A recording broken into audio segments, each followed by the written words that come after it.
3 días. Eso le quedaba a la ebanistería. Y a Milagros la pesada certeza de haberlo entregado todo por un amor que se desdibujó. El aroma dulzón del cedro, que por años había sido su bálsamo, ahora le apretaba la garganta como una soga. Las vetas de la madera, que antes le hablaban de historias y posibilidades, hoy eran solo las líneas de un mapa hacia el vacío.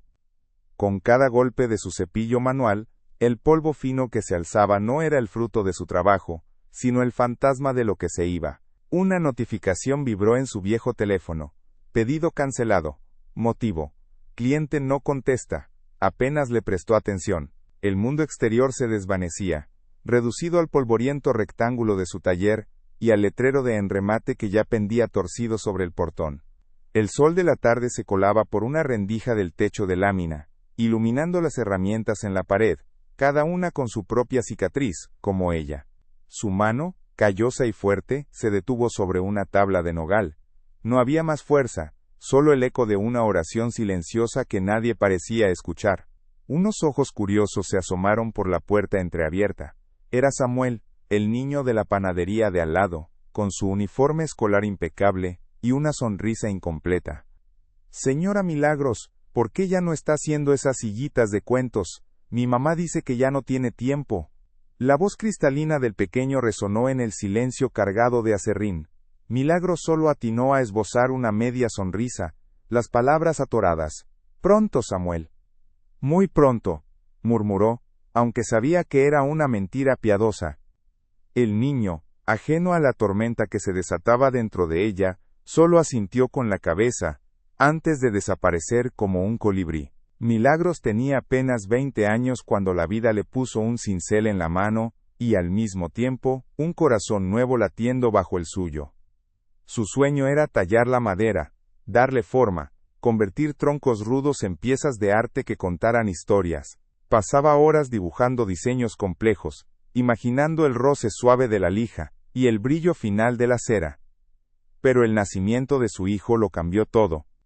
Aquel taller, su refugio de cedro y jacarandá, se convirtió en una necesidad. Cada mueble que construía, cada restauración que aceptaba, era para darle lo mejor a su pequeño, para que nunca le faltara un plato de comida o un libro en la escuela.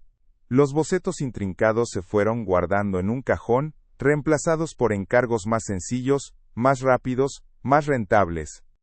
Se entregó con alma y cuerpo, su tiempo, sus madrugadas, su misma esencia, en cada veta de madera y en cada paso de su niño. Su hermana menor, Tania, irrumpió en el taller, agitando una bolsa de pan dulce recién horneado. «Milagros, sigues aquí. Mamá me dijo que te pasara esto. Dice que necesitas comer algo que no sea polvo de madera». Tania dejó la bolsa en una mesa de trabajo, su mirada se posó en el aviso de remate y luego en los ojos cansados de Milagros. «¿No vas a salir a pelear esto, hermanita? ¿Acaso no es lo que siempre quisiste para él, para que nunca le faltara nada?» Milagros desvió la mirada. Tania, aunque bien intencionada, no entendía el peso real. El niño creció así. Se hizo hombre. Y se fue. No una partida abrupta, sino un lento desvanecimiento de llamadas, de visitas de reconocimiento. Dejó de buscarla. Dejó de ver el esfuerzo, el sudor, las manos partidas que habían construido su propio camino. El taller, que había sido su sacrificio y su ofrenda, ahora se sentía como una prisión, un monumento a un amor que, al final, pareció invisible. La ebanistería, el lugar donde había enterrado sus sueños por los de él, ahora iba a cerrar, llevándose consigo la última chispa de orgullo, la última hebra de fe que le quedaba en que todo había valido la pena. El olor del cedro, que antes la consolaba, ahora le resultaba denso, casi amargo. Milagros raspaba una veta vieja en un trozo de caoba sin mucho ánimo, el cepillo chirriando con una melodía desafinada. Cada movimiento era mecánico, un acto reflejo de años, pero el corazón no estaba en ello. Pensaba en su hijo, en los cuadernos que compraba con tanto esmero, en el uniforme planchado cada domingo por la noche. Todo para que tuviera una vida que ella no tuvo. ¿Y ahora qué quedaba? Un taller vacío, un futuro incierto y el sabor agrio de un sacrificio que nadie, ni siquiera él, valoró. Tania volvió al taller al día siguiente, esta vez con una jarra de agua de Jamaica y unas empanadas calientes. Se sentó en un banquito cojo que Milagros había hecho cuando era apenas una aprendiz, sus piernas cruzadas, observando a su hermana. «Milagros, ¿ya pensaste qué vas a hacer? No puedes quedarte aquí sentada, la casa va a desaparecer con el taller. ¿No puedes pedirle ayuda? Él tiene un buen trabajo ahora, ¿no?» Milagros detuvo el cepillo. El ruido cesó, y el silencio se hizo pesado, solo roto por el zumbido de un moscardón.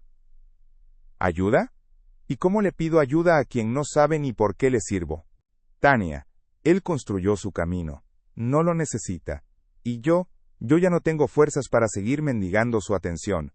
Las palabras le salieron secas, con una espina clavada. Hay gente que confunde el amor de la entrega con el amor que retiene. Y no ve cuando el nido ya está vacío. Tania suspiró. Sabía que insistir era inútil. Bueno, al menos come algo. Mamá se va a preocupar si te ve así. Dejó la jarra y las empanadas y se fue, la puerta del taller cerrándose con un eco final, que resonó en el alma de Milagros. Milagros se quedó allí, la madera entre sus manos callosas. Se sentía como esa tabla vieja, lijada hasta el hueso, sin forma ni propósito. Una lágrima solitaria se deslizó por su mejilla, mezclándose con el polvo de cedro. El sol de la tarde ya no entraba por la rendija. El cielo se había encapotado, y el taller se oscurecía rápidamente.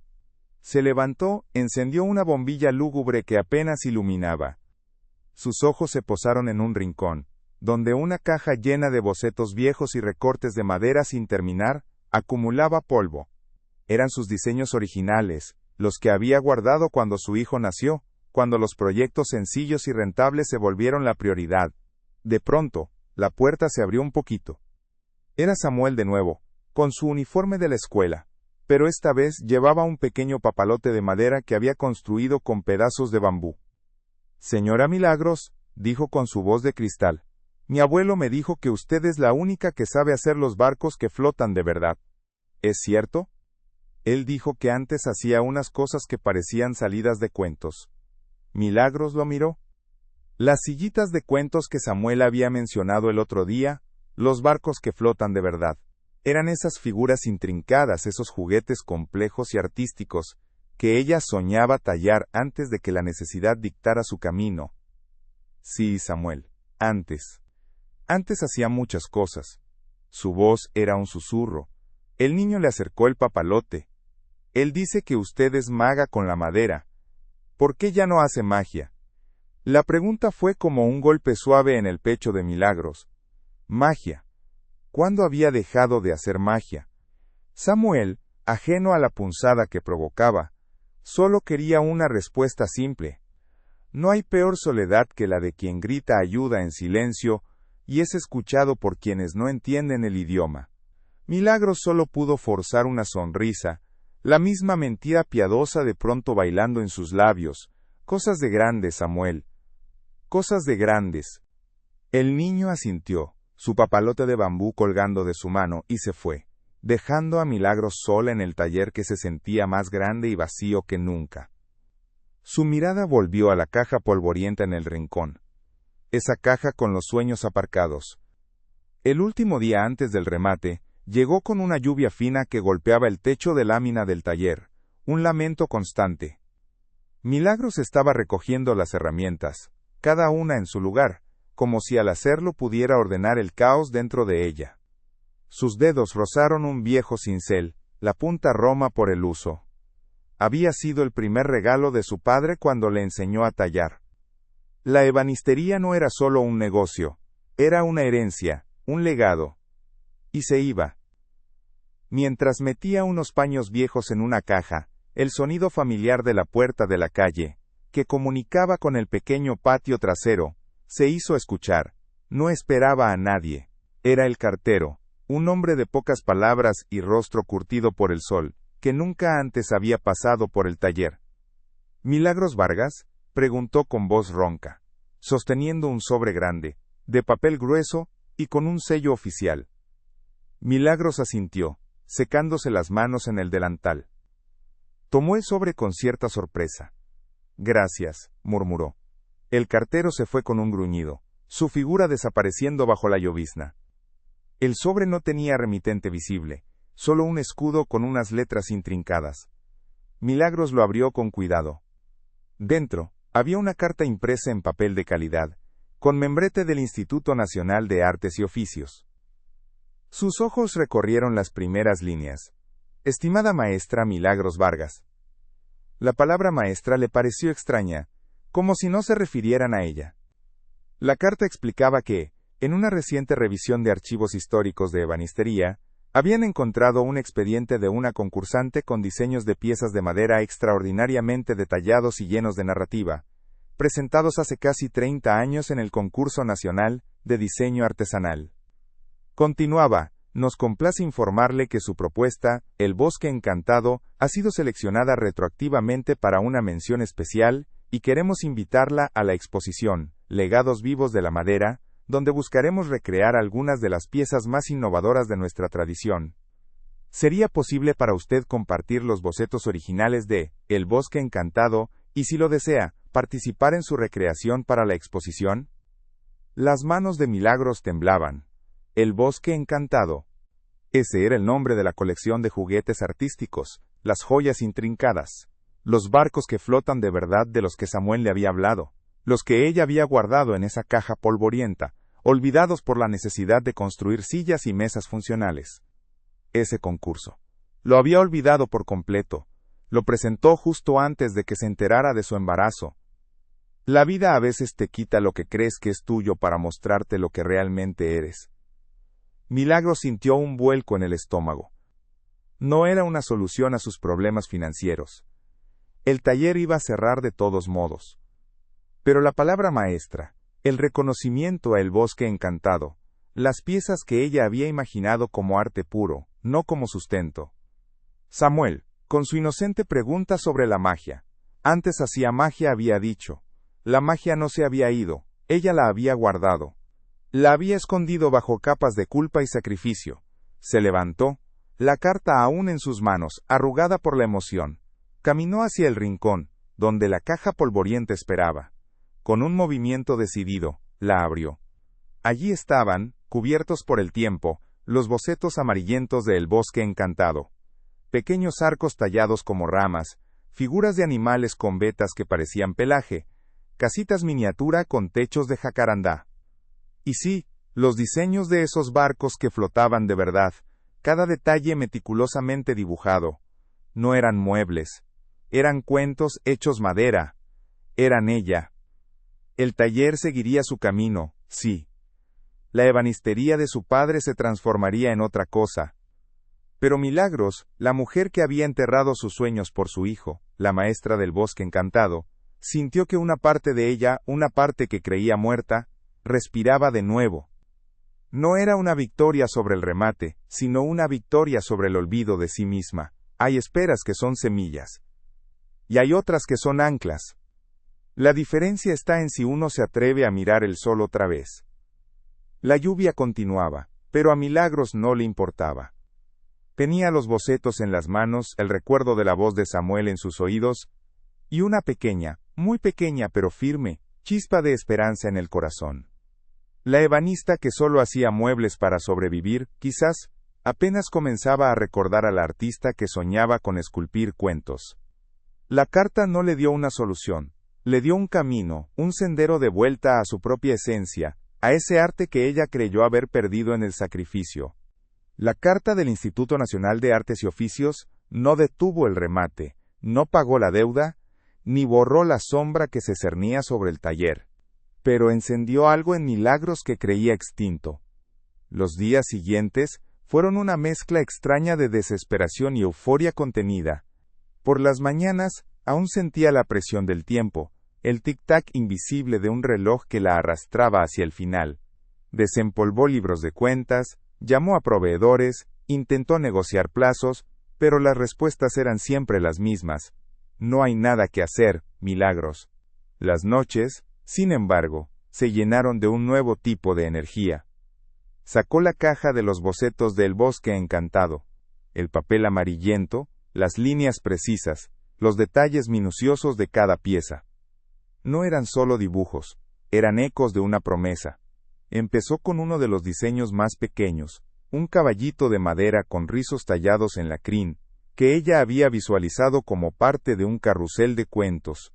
Buscó entre los restos de madera, trozos que consideraba inservibles, y encontró un pedazo de caoba con una veta perfecta para el pelaje. Cada viruta que caía era una pequeña victoria. El taller, que había sido mudo testigo de su resignación, ahora resonaba con el suave raspado del cincel y el susurro de la lija. No era fácil.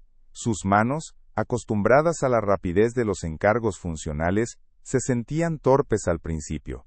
Hubo días en que la frustración la invadió, cuando la veta se astillaba o la pieza no tomaba la forma deseada. En esos momentos el cansancio la abrumaba, y el recuerdo amargo de su sacrificio regresaba, preguntándole si no estaría perdiendo el tiempo, persiguiendo fantasmas mientras la realidad la ahogaba.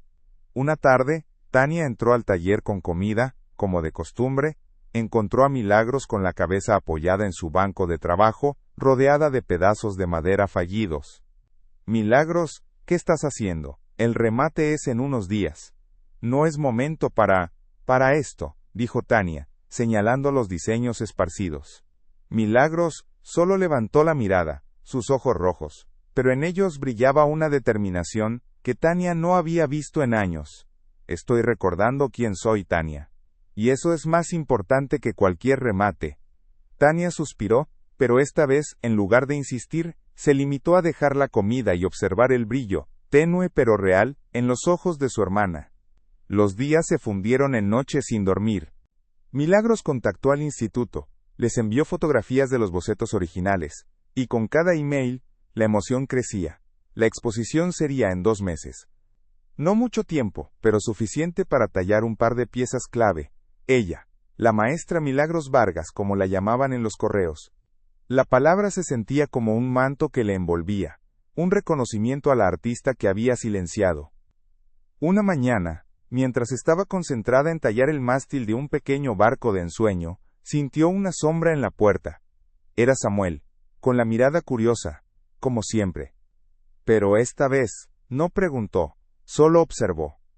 Milagros estaba tan absorta que no se dio cuenta hasta que el niño se acercó tímidamente al banco de trabajo. Él no dijo nada, solo sus pequeños ojos se abrieron al ver el caballito de caoba casi terminado, y el barco con sus velas de madera finamente lijadas. No era una sillita, ni un mueble cualquiera, era arte. Samuel levantó su mano, como si fuera a tocarlo, pero se detuvo, como si comprendiera que era algo precioso. Entonces, sus ojos se encontraron con los de Milagros, y una sonrisa se dibujó en su rostro, una sonrisa que no era la incompleta de antes, sino una de pura maravilla. Milagros le devolvió la sonrisa, y en ese intercambio silencioso, sintió que había encontrado un testigo de su renacimiento. La magia no solo había regresado, había sido vista. Trabajó sin descanso. Algunas maderas no eran adecuadas, otras se astillaban. Pero la ebanista que había en ella, la que hacía muebles prácticos, se unió al artista, encontrando soluciones, adaptando diseños, puliendo con una dedicación que no había sentido en años. La publicidad del instituto sobre la exposición Legados Vivos de la Madera empezó a circular. Mencionaban a maestra Milagros Vargas y sus intrincados diseños de El Bosque Encantado. Fue una mañana, cuando las piezas más grandes estaban casi listas, que el teléfono sonó. Era el instituto. Habían recibido varias consultas sobre la posibilidad de adquirir las obras antes incluso de la exposición. Y había más. Un coleccionista privado, fascinado por la descripción de su bosque encantado, había hecho una oferta por la colección completa, no solo para adquirirla, sino para patrocinar la renovación del taller, con la condición de que Milagros continuara creando allí y ofreciendo talleres de ebanistería artística. El remate se esfumó como un mal sueño. La ebanistería no solo se salvó, sino que renació con un propósito que iba más allá de la supervivencia. La deuda se saldó, no con más mesas y sillas funcionales, sino con la pura esencia de su arte, con los sueños que ella creyó olvidados. El aroma a cedro, ahora, era un bálsamo dulce, no un nudo en la garganta. Milagros Vargas, la maestra ebanista, había vuelto a tallar cuentos no solo en la madera, sino en su propia vida. La vida a veces es como esa veta oculta en un tronco viejo. Uno puede pasar años raspando la superficie, buscando la forma más práctica, la que dé sustento, la que sirva a otros, y en ese proceso, olvidar que dentro, bajo capas de sacrificio y rutina, existe una belleza única, un diseño intrincado, un bosque encantado esperando ser revelado.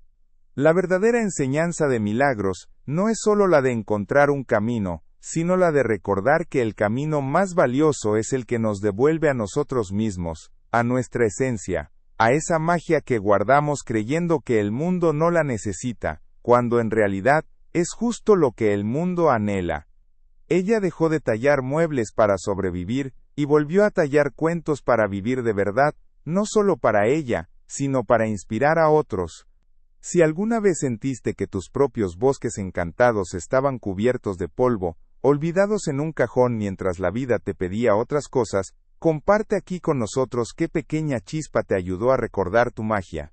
Si la historia de Milagros te inspiró a buscar tus propias pasiones, dale like, suscríbete, y activa la campanita de Milagros, la maestra ebanista.